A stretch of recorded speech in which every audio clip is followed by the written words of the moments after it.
कराची के साहिल पर beach view park में कराची ईद फेस्टिवल पूरी आबोताब के साथ जारी है। शहरियों ने भी सर्द मौसम की परवाह किए बगैर फेस्टिवल के दूसरे रोज बड़ी तादाद में शिरकत की। गवर्नर सिंध कामरान टेसरी ने भी फेस्टिवल में खुसूसी शिरकत की और इसके इनेकाद को खुशाइंद करार दिया। फेस्टिवल में तकरीबन 150 मुनफरिद खानों के स्टॉल्स लगाए गए हैं, जिनमें कराची के अलावा दीगर शहरों के मशहूर रेस्टोरेंट भी शरीक हैं। इटालियन, चाइनीज, थाई के साथ साथ बिरयानी और चपली कबाब जैसे देसी खानों से शहरियों का पेट तो भरा लेकिन जी ना भरा।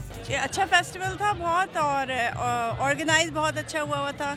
इस तरह की ईद फेस्टिवल्स होने चाहिए कराची ईद जैसे, एंड वी रियली एंजॉयड। बहुत अच्छे स्टॉल्स से सारा कुछ, बहुत मज़ा आ गया। ऐसे फेस्टिवल कराची में बहुत कम होते हैं। अब जैसे ये 3 दिन का फेस्टिवल लगा हुआ है, बेसिकली हर वीकेंड पे मौका नहीं मिलता लोगों को बाहर निकलने का, क्योंकि लाइफ इसकी इसका हो गई है, महंगाई की वजह से लोग निकलना मुश्किल हो जाता है। तो ऐसे फेस्टिवल होते रहने चाहिए। ट्रैफिक पुलिस की जानिब से मौसर इक़दामात न किए जाने से फेस्टिवल में आने वाले शहरियों को ट्रैफिक जैम ने परेशान किए रखा।